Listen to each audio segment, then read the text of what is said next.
Savais-tu que certaines de tes habitudes quotidiennes pourraient blesser ton chien, bien plus que tu n'imagines?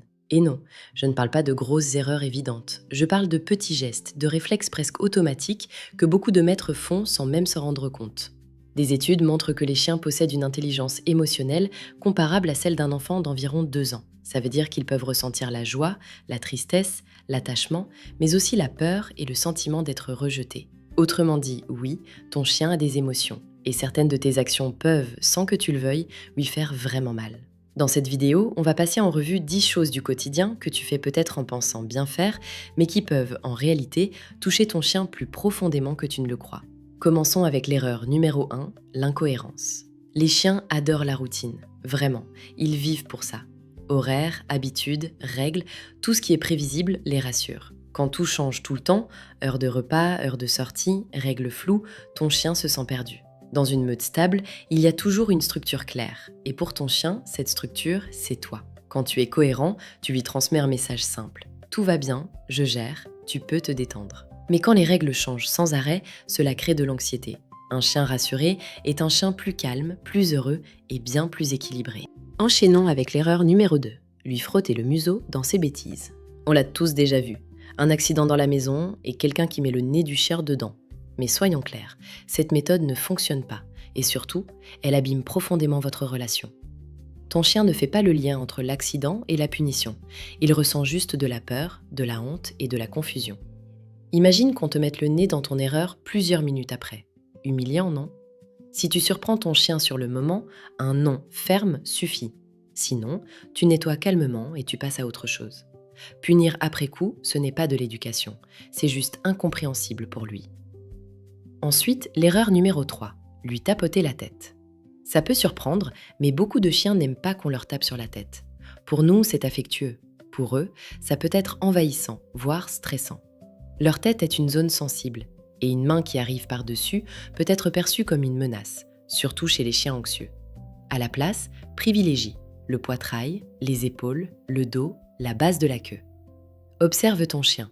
S'il se détend, s'approche, remue la queue, c'est bon signe. S'il se fige ou détourne la tête, respecte son espace. Après le classique, c'est l'erreur numéro 4, crier. Crier n'enseigne rien à ton chien, absolument rien. Il ne comprend pas les mots, il comprend l'émotion dans ta voix. Et quand tu cries, il entend surtout colère, tension, danger. À force, ça fragilise la confiance qu'il a en toi. Un chien effrayé n'apprend pas mieux, il se ferme. Parle calmement, mais fermement. Toujours avec les mêmes mots, le même ton. L'éducation doit être claire, pas intimidante. Maintenant, l'erreur numéro 5. Ignorer ses besoins sociaux. Ton chien n'est pas un meuble, ni une peluche décorative. C'est un animal social qui a besoin de contact, de jeu, de stimulation mentale. L'ignorer, c'est comme ignorer un humain enfermé toute la journée sans interaction. Promenade, jeu, moments calmes ensemble, même 10 minutes de vraie présence font une énorme différence. Un chien fatigué mentalement et physiquement est un chien heureux.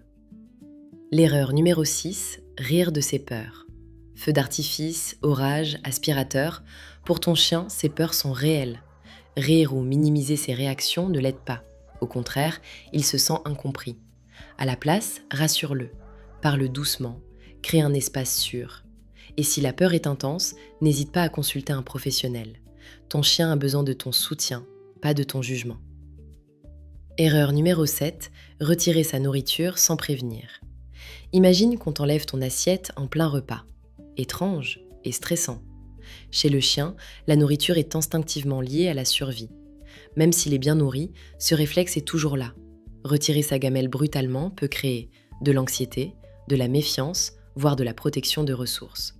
À la place, apprends-lui des ordres comme « laisse », récompense-le, rends le repas positif. Erreur numéro 8, le repousser physiquement. Quand ton chien vient chercher de l'affection et que tu le repousses, il ressent ça comme un rejet. Les chiens ont besoin de contact. Les repousser brusquement peut fragiliser leur confiance. Si ton chien est trop insistant, redirige-le. Un jouet, un os, un ordre calme, jamais la force. Erreur numéro 9, ignorer quand il te donne la patte. Quand ton chien te donne la patte, il communique, il demande quelque chose. Ignorer ces signaux répétés, c'est comme ignorer un appel à l'aide. Observe, a-t-il faim? Besoin de sortir? Juste envie d'un moment avec toi? Même une petite réponse suffit à lui montrer que tu l'écoutes. Et la dernière erreur, utiliser la cage comme punition. La cage doit être un refuge, pas une prison. Un chien doit s'y sentir en sécurité, jamais puni. Associe-la à des friandises, des jouets, des moments calmes, jamais à la colère. Ton chien ne cherche pas à te défier, il essaie simplement de comprendre le monde, avec toi comme repère. Un chien heureux commence par un maître informé, attentif et bienveillant. Si cette vidéo t'a aidé, pense à liker, partager et t'abonner à Âme de chien. Et surtout, va faire une petite caresse à ton compagnon. Il le mérite.